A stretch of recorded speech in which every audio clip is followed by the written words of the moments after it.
Fala galera, uma das partes do livro agora, continuando aqui no livro do Montesquieu, na parte que trata das monarquias, né? Então eu fiz algumas anotações aqui que vale a pena ler para vocês aqui a respeito das monarquias. Das monarquias, aquilo como Montesquieu observou, existem 8 tipos, só que eu vou deixar para o final isso daí. Monarquia, como muitos sabem, é uma forma de governo em que um rei ou um imperador exerce a função de chefe de Estado. Lógico que ele pode exercer muito mais que isso, né? Estou falando da monarquia mais moderna, que ela é representativa, ela é parlamentarista, né? Então, figurativa, na verdade. Muito mais figurativa do que em outras épocas. É claro que até chegarmos a apenas chefe de Estado, tivemos que passar por várias transformações, né? Uma de suas principais características é a longevidade, a perenidade, a constância, que vai do nascimento à morte ou, né,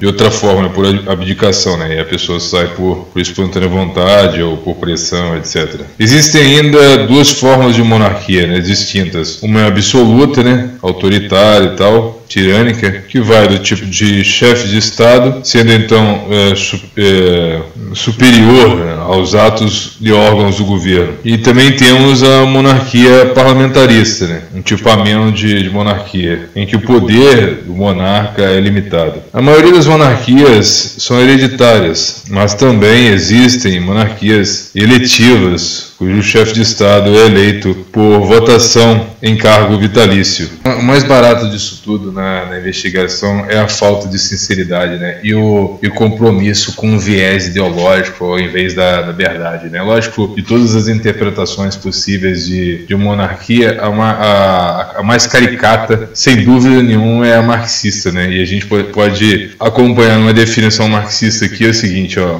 monarquia pela história. O poder, abre aspas, o poder daqueles que tinham mais recursos começou a acumular. Então, tudo para eles é objetivo capital, sabe? Pelo olhar marxista, pela lupa marxista. Para perpetuá-lo nas mãos concentradas de poucos, seus detentores começaram a passar aos filhos e descendentes. Aí você vê uma coisa caricata aí e tendenciosa, né, partidária, cheia de chavões. Imagina isso daí repetindo todos os livros de educação no Brasil, né? Que não dá, né? Que merda que não dá. Continuando, existem ainda 2 formas de monarquia distintas. Uma absoluta, que vai além do título de chefe de Estado, né, sendo então superior aos outros órgãos do governo. Também temos a monarquia parlamentarista, em que o poder do monarca é limitado. A maioria das monarquias são hereditárias, né, mas também existem as monarquias eletivas, cujo chefe de Estado é eleito por votação e tem cargo vitalício. Então, a título de curiosidade, o Japão acreditam que o Japão tivesse sido aí a primeira monarquia no mundo, oficial no mundo, né, que data de 600 a.C. A monarquia japonesa é considerada a mais antiga, como eu havia dito, e hereditária e contínua no mundo. A Casa Imperial reconhece 126 monarcas, começando com o imperador Jimmu, tradicionalmente datado de 660 a.C.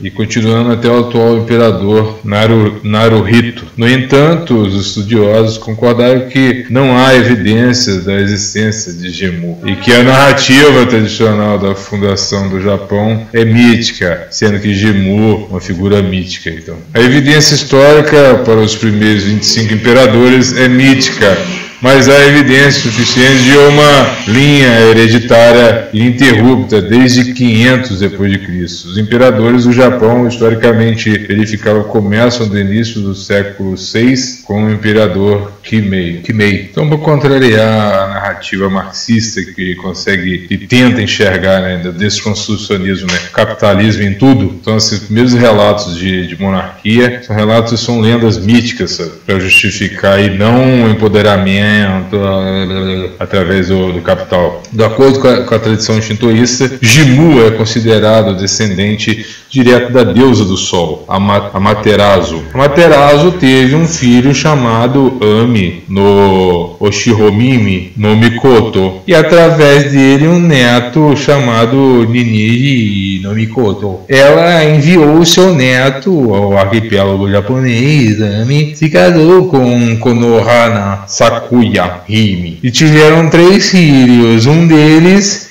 Hikohohodemi no Mikoto, também chamado Yamasashi Hiko, que se casou com Toyotama, filha de Ryujin, o deus do mar. Eles tiveram um único filho chamado Hikonagisa Takeyugaya Fukiezu no Mikoto. O menino foi abandonado por seus pais no momento do nascimento, depois levado por Tamayori, a irmã mais nova de Toyatoma. Kinojisa se casou e teve 4 filhos. O último desses filhos, Kamayamato Yarebiko, tornou-se Jimu. Então, assim, não tem nada a ver com, assim, foi o primeiro relato, não tem nada a ver com o capitalismo, que veio só depois só da Revolução Industrial, etc. Então, essa babaquice de ficar atrelando tudo ao capital é típico desse povinho, sabe, que não tem mais o que fazer, né? Por isso a bolha marxista é limitada, sabe? Só idiota cultua mesmo esse pensamento marxista. Continuando, no mundo existem 45 monarquias, né? Cuja etimologia significa líder singular. Numa monarquia absoluta, o monarca governa como um autocrata, ou seja, um tirano, detentor do poder absoluto. Na monarquia constitucional, o monarca é figurativo. Esse tipo de monarca possui pouco poder político e servem como símbolo de continuidade e de Estado, representantes de um país no estrangeiro em funções cerimoniais. Podem, e aí os poderes da monarquia, né? Podem demitir o primeiro-ministro, recusar-se a dissolver o parlamento, negar-se a conceder a permissão real para a legislação, efetivamente vetando-a. Vale lembrar a diarquia, né? Uma observação aqui. Um tipo de regime que significa poder de dois, em que a chefia é compartilhada por 2 chefes de Estado. Então, já os despotas esclarecidos desejavam, né, a modernização dos seus países. Para isso, governavam de maneira paternalista.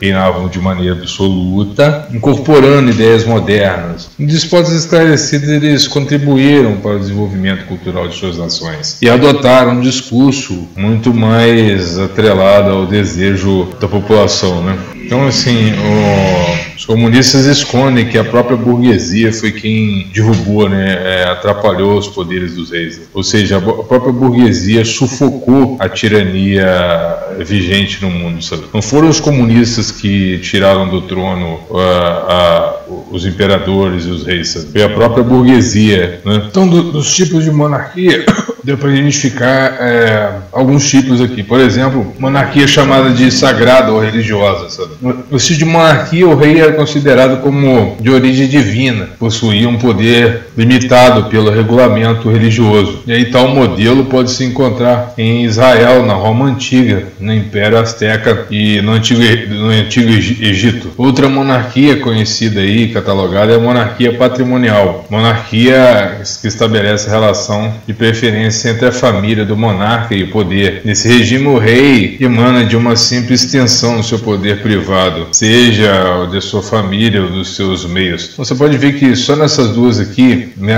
eu já havia contado com relação à cultura japonesa, não vem do capitalismo, desejo de opressão, essa canalice vendida pela esquerda, não, sabe? Ou vários tipos de monarquia, vários.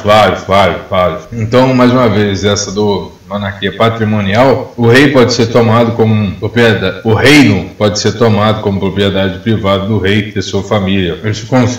Esse nome foi cunhado pelo sociólogo alemão Max Weber, referindo-se à característica de um Estado, sem distinções entre os limites do público e os limites do privado. Como o próprio termo indica, o patrimonialismo deriva das palavras patrimônio e patrimonial e pode ser definido como uma concepção de poder em que as esferas pública e privada confundem-se, muitas vezes tornam-se quase que indistintas, né? Assim, sendo um líder político é qualificado como patrimonialista quando, ao assumir um cargo da esfera pública, acaba instrumentalizando, isto é, criando um mecanismo de controle a estrutura estatal para satisfazer as suas necessidades pessoais, ou seja, privadas. Claro que não é tão bem isso daí, mas é um dos exemplos aí de monarquia, né? Já na monarquia absoluta, como o próprio nome diz, o rei exerce o poder absoluto, é independente e superior ao poder de outros órgãos do Estado. O monarca está acima de todos os outros poderes e concentra em si os 3 poderes, o legislativo, o executivo e o judiciário. Né? Por isso que o Montesquieu, né, veio para criar essa ideia desses 3 poderes para o poder controlar o poder, né? Poder frear o poder, né? Freios e contrapesos. Né? Aí você tem também a monarquia constitucional, a monarquia parlamentar, como uma forma de governo, qual o rei é o chefe de Estado de forma hereditária ou eletiva, mas seus poderes são limitados pela Constituição. Quando na monarquia absolutista o rei não tinha que prestar contas ao parlamento, na monarquia constitucional o rei é chefe de Estado, porém suas funções estão descritas na Constituição. Vale lembrar também a monarquia feudal, né? Que o rei, nossa monarquia surgiu aí após a antiguidade, a Idade Média, com ela o feudalismo, né? O rei já não detinha poder divino, dependia dos senhores feudais, que tinha tanto ou até mais poder que o próprio monarca, pelo sistema de vassalagem, etc. Quanto mais feudos o senhor tivesse, maior era o título de nobreza deles. Esse tipo de monarquia também ela se desenvolveu pela consequência da problema econômico, né? Na situação de estabilidade, pela crise econômica e as guerras, né, causou um ambiente de falta de autoridade, de criminalidade e violência. E a única solução era se refugiar nas terras do senhor feudal. Né? E aí o senhor feudal garantia a eles proteção por conta do exército. E aí começa aí sim existe um tipo de exploração, não digo exploração, mas era uma troca, né? De segurança, eu te dou alguma coisa em troca. Isso muitas vezes acontecia por questão dos alimentos lá. Lembrando que essa ideia de monarquia ela passa também por, não vamos tratar aqui, autocracia, diarquia, triarquia, tetrarquia, pentarquia e poliarquia. Sabe? Então assim, é um assunto vai longe, daí por diante. Sabe? Então acho que já foi importante tudo que a gente viu aqui. Existe também a monarquia popular, sabe? A forma de governo de Estado sob a responsabilidade do monarca, que exerce o título do rei através de um mandato popular. Monarquia eletiva, o monarca desempenha seu cargo por toda a vida e seu sucessor é eleito por um conselho através da votação. Você tem a monarquia federal, hereditária e daí por diante. Então